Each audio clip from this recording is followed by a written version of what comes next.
बिस्मिल्लाहिर्रहमानिर्रहीम अस्सलाम वालेकुम। मैं हूं मुबशिर अहमद। तो स्टूडेंट्स, आज हम चैप्टर नंबर 15 का एक इम्पॉर्टेंट टॉपिक पढ़ेंगे, DC motor. DC stands for direct current. अब ये मोटर का इफेक्ट जनरेटर के इफेक्ट से बिल्कुल उलट है। जनरेटर मैकेनिकल एनर्जी को इलेक्ट्रिकल एनर्जी में कन्वर्ट करता था और मोटर क्या करेगी, इसको आप करंट देंगे, ये इलेक्ट्रिकल एनर्जी को मैकेनिकल एनर्जी में कन्वर्ट करेगी। तो आइए इस चीज़ को समझते हैं। जी बेटा, सबसे पहले तो डीसी मोटर की डेफिनेशन लिखें जी। तो क्या लिखेंगे? It is a device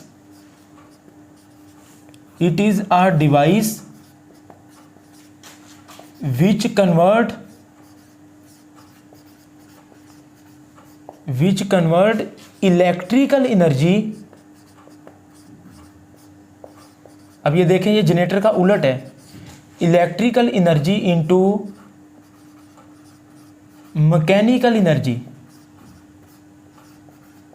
generator में क्या था, मैकेनिकल एनर्जी को इलेक्ट्रिकल एनर्जी में, और इधर क्या उलट है, इधर आप करंट देंगे और मैकेनिकल एनर्जी, मिसाल के तौर पर इधर कोई पंखा लगा हुआ है तो इधर आप इलेक्ट्रिकल एनर्जी को किस में कन्वर्ट कर रहे हैं जी, मैकेनिकल एनर्जी में। जिस तरह आप कोई छोटा सा पंखा 12 वोल्ट का ले लें, ठीक है, आप 12 वोल्ट की बैटरी लगाएं, आगे कोई पंखा लगा दें, तो करंट की वजह से जो मैकेनिकल एनर्जी होगी ना, इलेक्ट्रिकल एनर्जी को मैकेनिकल एनर्जी में, अब वो इलेक्ट्रिकल एनर्जी डायरेक्ट करंट की शक्ल में होनी चाहिए।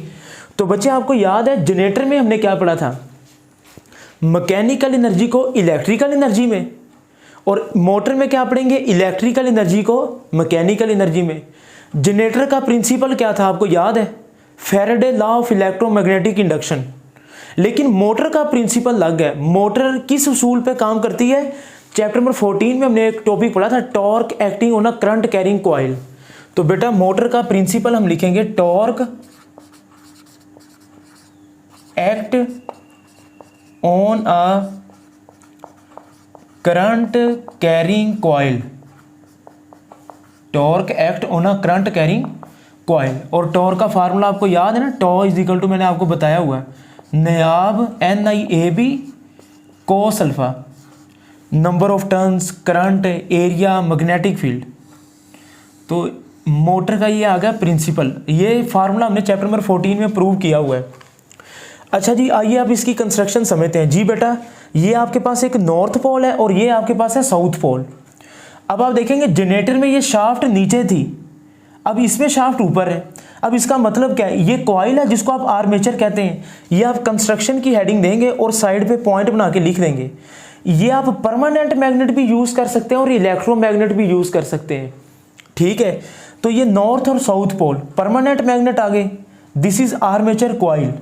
इसके साथ बेटा मैंने लगा दिया ये दो स्प्लिट रिंग हैं जिसको आप कम्यूटेटर कहते हैं। याद रखेंगे डीसी जनरेटर और डीसी मोटर की कंस्ट्रक्शन बिल्कुल सेम है, बट ये रिवर्स प्रोसेस है जनरेटर का। आपको याद है ना, डीसी जनरेटर में मैंने आपको बताया था 1834 के अंदर, 1834 के अंदर विलियम स्टर्जन एक साइंटिस्ट था जिसने एक डिवाइस बनाई जिसको हम कहते हैं स्प्लिट रिंग। स्प्लिट कहते हैं अलग अलग, उस स्प्लिट रिंग को हम कम्यूटेटर भी कहते हैं, जो कि जनरेटर में भी यूज होते हैं और डीसी मोटर में भी यूज होते हैं, ठीक है। तो ये आ गए जी स्प्लिट रिंग। इनके साथ मैंने लगा दिए कार्बन ब्रशेस और इनके साथ बेटा मैंने लगा दी एक अदद बैटरी। तो दिस इज इलेक्ट्रिकल एनर्जी को मैकेनिकल एनर्जी में। आप ये जो मैंने शाफ्ट बनाई है ना, आप ये समझ लें कि इधर आपका कोई फैन लगा हुआ या कोई बल्ब है, तो मैं इधर लिख देता हूँ फैन या बल्ब, कोई पंखा लगा हुआ या बल्ब लगा हुआ है, ठीक है। तो ये इलेक्ट्रिकल एनर्जी है और ये मैकेनिकल एनर्जी है, इलेक्ट्रिकल एनर्जी को मैकेनिकल एनर्जी में, और ये torque act on a current carrying coil, ये इसका प्रिंसिपल है। अब बच्चे जरा गौर कीजिएगा, आपने फार्मूला पढ़ा होगा F is equal to ILB। उसमें मैंने बताया था ना, मैग्नेटिक फील्ड किधर को होगी, दाएं हाथ की जो फिंगर होगी वो मैग्नेटिक फील्ड को शो करेंगी, जो कि किस तरफ है, नॉर्थ से साउथ पोल, और थंब किस तरफ होगा, करंट की सीमत में, डाउनवर्ड है। देखना पॉजिटिव से नेगेटिव यूं करंट फ्लो कर रहा है, ये पॉजिटिव से नेगेटिव। अब करंट की डायरेक्शन डिपेंड करेगी बैटरी की डायरेक्शन के ऊपर। तो फिंगर नॉर्थ से साउथ, थंब करंट की डायरेक्शन में। तो अब आप जरा गौर करेंगे कि आपके दाएं हाथ की जो पाम है वो किस तरफ है, आउटवर्ड, आपकी तरफ। बात समझ रहे हैं ना। तो ये -F आ जाएगा, तो ये फोर्स इस कॉइल को बाहर को खींच रही है। इधर आ जाए, मैग्नेटिक फील्ड नॉर्थ से साउथ, थंब अपवर्ड करंट की डायरेक्शन में। अब ये पाम है ना, जो पाम है ये अंदर की तरफ है, तो एक फोर्स F है, एक माइनस F है। बात समझ आई? ये कॉइल को यूं रोटेट देगी एंटी क्लॉकवाइज डायरेक्शन के अंदर। तो अगर आप बैटरी की डायरेक्शन को उलट कर देंगे तो ये क्लॉकवाइज में घूमना शुरू कर देगी। तो इधर मैंने लगाया F = ILB, right hand rule से मैंने आपको बताया F और माइनस F की डायरेक्शन कैसे आती है। तो ये कंस्ट्रक्शन के मेन पॉइंट्स हैं बेटा, permanent magnet, armature coil, commutator which is called split ring, carbon brushes and a source, this is the battery. और ये मैकेनिकल सोर्स है जिसको हम शाफ्ट कहते हैं, या बल्ब या पंखा जो भी लगा हुआ है। तो ये तो होगी मेन बातें। आइए अब पढ़ते हैं कि टॉर्क डिपेंड किस पे करता है। बेटा ये फार्मूला मैंने आपको बताया ना, NIAB। तो टॉर्क डिपेंड करता है जी नंबर ऑफ टर्न्स पे। N का मतलब क्या है? Number of turns. करंट, जो कॉइल में से करंट पास करता है, एरिया ऑफ कॉइल, ठीक है, मैग्नेटिक फील्ड। तो ये चार चीज़ों के ऊपर टॉर्क डिपेंड करता है। ये मुझे कैसे पता चला? ये वही वाली बात है जो मैंने टॉर्क का फार्मूला बताया, NIAB।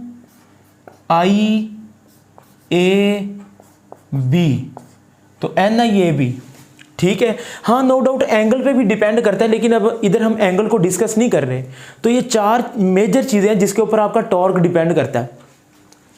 अब ये बच्चे ज़रा तवज्जो कीजिएगा, अब यहाँ पर आपको थ्योरी के मेन पॉइंट समझ आएंगे कि ये जो मैंने आपको अलग अलग शो किया गया ना, इधर ज़रा देखिएगा।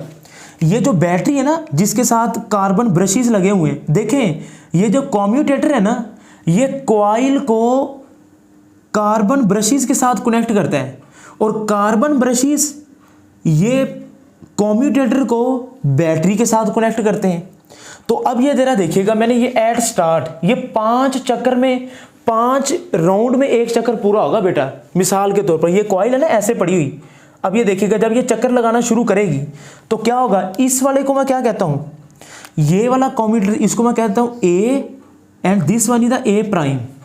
तो ज़रा ये देखें एट स्टार्ट, ये वो कार्बन ब्रशेस हैं, ये जो ब्लैक कलर में आपको नज़र आ रहे हैं ना, दिस इज कार्बन ब्रशेस। और ये जो दो लाइनें ना, ये कॉम्यूटेटर को शो कर रहा है। ये बिल्कुल सेम यही पोजीशन शो की गई है, A और A'। शुरू में तो ये ऐसे है कि ये कॉम्यूटेटर कार्बन ब्रशेस के साथ अटैच है। अच्छा, अब होगा पता क्या, अब जब कॉइल क्लॉकवाइज या एंटी क्लॉकवाइज घूमेगी, कॉइल इस पोजीशन में है ना, जब ये कॉइल यूं घूमेगी, आप बात समझ रहे हैं, आफ्टर फर्स्ट क्वार्टर ये कॉइल ऐसे है ना, तो जब ये कॉइल ऐसे घूमेगी तो मुझे बताएं कि जब कॉइल घूमेगी ना तो ये कॉम्यूटेटर भी साथ में लगे हुए यूं घूमेंगे जब कॉइल घूमेगी। तो अब जरा देखें, ये कॉम्यूटेटर ऐसे घूमा, A वाला ऊपर चला गया, A' नीचे आ गया। अब बेटा जरा गौर करें कि कॉम्यूटेटर का कार्बन ब्रशेस के साथ कॉन्टैक्ट खत्म हो गया है एक लम्हे के लिए। तो एक लम्हे के लिए डीसी मोटर की कॉइल में से करंट रुक जाएगा, यानी कि जब कॉइल अपनी ये हॉरिजॉन्टल पोजीशन से वर्टिकल पोजीशन के अंदर आएगी ना, तो इस वक्त ये कॉम्यूटेटर का कार्बन ब्रशेस के साथ कॉन्टैक्ट खत्म हो जाएगा, करंट रुक जाएगा एक लम्हे के लिए। अब आप कहेंगे सर अगर करंट ही रुक जाएगा फिर ये फर्स्ट क्वार्टर से आगे कैसे आएगी, दोबारा इस पोजीशन में कैसे आएगी? बेटा ड्यू टू इनर्शिया, यानी कि जब कॉइल ऐसे है ना तो करंट की वजह से वो यूं हॉरिजॉन्टल से वर्टिकल पोजीशन में आ चुकी है। तो अब इस जगह पर तो कॉम्यूटेटर कार्बन ब्रशेस के साथ कनेक्ट हैं, लेकिन जब वो हॉरिजॉन्टल से वर्टिकल पोजीशन में आएगी ना तो ये कॉम्यूटेटर भी यूं घूमेंगे, तो A ऊपर चला जाएगा, A' नीचे आ जाएगा। अब ये कॉम्यूटेटर कार्बन ब्रशेस के साथ कनेक्ट नहीं है, तो इस लम्हे कॉइल एक लम्हे के लिए रुकेगी। आपकी बुक की थ्योरी में लिखा हुआ है जर्क पैदा होगा, जर्क कहते हैं झटके को, तो कॉइल के अंदर एक झटका सा पैदा होगा। अच्छा, ड्यू टू इनर्शिया वो आगे को जाएगी, फिर इस पोजीशन में आ जाएगी आफ्टर हाफ रेवोल्यूशन। ये देखें ऐसे थी ना, ये फर्स्ट क्वार्टर हाफ रेवोल्यूशन, तो आप जरा देखें इसको उलट हो गया, अब A' इधर आ जाएगा, A इधर आ जाएगा, ठीक है। अब जरा ऐसे था ना कॉइल, अब करंट की डायरेक्शन चेंज होगी, लेकिन टॉर्क फिर भी उसी डायरेक्शन में पैदा होता रहेगा। बात समझ आई? ये इस पोजीशन में हॉरिजॉन्टल से ये वर्टिकल, वर्टिकल से फिर हॉरिजॉन्टल, अब ये फिर इस चक्कर में ऐसे चला जाएगा। बात समझ रहे हैं ना, इस पोजीशन में। तो फिर आप देखें ये उसका उलट हो गया, ए डैश ऊपर ए नीचे। इधर फिर कम्यूटेटर का रिंग के साथ, कार्बन ब्रशेस के साथ कनेक्शन खत्म हो गया, फिर जर्क पैदा होगा। तो अल्टीमेटली ये हॉरिजॉन्टल वर्टिकल, फिर हॉरिजॉन्टल, फिर ये वर्टिकल इस पोजीशन में, फिर वो घूम के दोबारा इसी पोजीशन में आ जाएगा। ठीक है, ये देखें आफ्टर कंप्लीट एक साइकिल, तो 1 साइकिल कंप्लीट करने के बाद देखें ये पोजीशन इनिशियल वाली आ जाएगी। कहने का मकसद क्या है, आपने गौर किया कि फर्स्ट क्वार्टर में और थर्ड क्वार्टर में जब ये कम्यूटेटर कार्बन ब्रशेस के साथ कनेक्ट नहीं करते तो कॉइल के अंदर पैदा होते हैं जर्क, झटके लगते हैं कॉइल को। तो अब इन झटकों को हम खत्म कैसे करें? Removal of jerk, we remove the jerk by using many coils instead of a one. हम एक से ज्यादा कॉइल को यूज करेंगे। मतलब क्या है, ये आपके पास एक कॉइल है ना और एक कम्यूटेटर लगे हुए हैं, ये ऐसी कॉइल है, इसके साथ एक और इस तरह की कॉइल यूज करें, उसके अलग कम्यूटेटर होंगे। यानी कि जब पहले वाली कॉइल के कम्यूटेटर वर्टिकल पोजीशन में, दूसरे के हॉरिजॉन्टल में है, तो ये हम 2 कॉइल्स को यूज कर सकते हैं।